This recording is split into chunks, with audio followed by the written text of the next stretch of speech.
All right, today we're tackling a really big one, an idea that kicked off more than 2,000 years ago in ancient India, and, well, it ended up shaping the lives of millions and millions of people all over the world. We're diving into the rise of Buddhism. So at its very core, this whole thing, this huge philosophical movement, it really boils down to one simple but incredibly powerful question. What if suffering wasn't just something you had to put up with? What if there was an actual practical path to end it, for good? That was the radical idea that just completely captured the imagination of a generation. Okay, so to really get why this idea blew up, we've got to go back in time. We need to understand the world it was born into. And believe me, this was not some quiet, sleepy era. It was a time of massive, massive change and a lot of questioning. So just try to picture it, right? You've got new cities popping up all over the place. Trade routes are absolutely humming with activity. And all the old ways of doing things, the old social rules, they're starting to get questioned.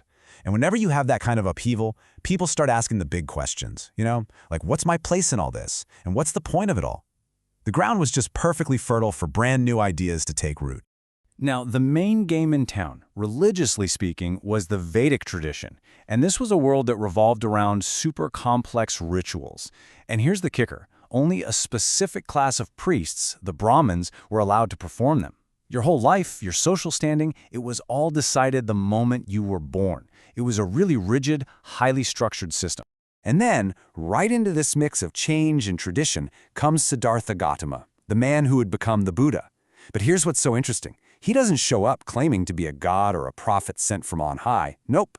A much better way to think about him is like a doctor for the human condition. He's not offering some divine secret. He's offering a clear-eyed diagnosis of what's wrong with all of us. And that diagnosis, it's laid out perfectly in what are called the Four Noble Truths. It's a brilliant, logical framework. Think of it like a doctor's visit. First, he points out the symptom, dukkha. This is the idea that life isn't just about obvious pain, but this kind of background hum of dissatisfaction. Then he identifies the cause, samudaya. It's our own desire, our constant craving and attachment to things. But then comes the prognosis, the good news, nirodha, there's a cure, suffering can actually stop. And finally, the prescription, magga. This is the actual path you take to get there. Okay, to really get this diagnosis, you have to wrap your head around a huge concept, anicca. That just means impermanence. The Buddha's point was that everything, and he means everything, from your feelings to the mountains, is constantly changing. Nothing is permanent. And a huge chunk of our suffering, he said, comes from us trying to desperately cling to things as if they're going to last forever, when they just won't. And this leads to an even more, a more mind-bending idea, anatta, or non-self. Now this was a huge deal because it flew right in the face of the Vedic belief in an eternal soul, the Atman. What Buddhism says is that there's no permanent, unchanging you at the center of it all. Instead, what we think of as ourself is really just a temporary bundle of ever-changing parts. So think about it. If everything is temporary, including you, then what exactly are you holding on to so tightly? Okay, so if that's the diagnosis of the problem, what's the cure? What's the prescription? How do we actually fix this? That's what we're looking at next, the path to liberation. And what's so amazing about the solution is that it has nothing to do with praying to a god or doing some complicated ritual. Not at all. It's basically a practical guide, a kind of training program for your mind and your life, focused on ethics and wisdom. And the best part? Anyone can do it. It's a user's manual for a better life. And this is it, the famous Eightfold Path. You can think of it as a complete guide for living, covering pretty much everything. It's broken into three main parts. First up is wisdom. You need the right understanding of how things really are, and the right intention to actually walk this path. Next comes ethical conduct, basically how you behave in the world. We're talking right speech, right action, right livelihood, making sure you're not causing harm. And finally, it all comes together with mental discipline.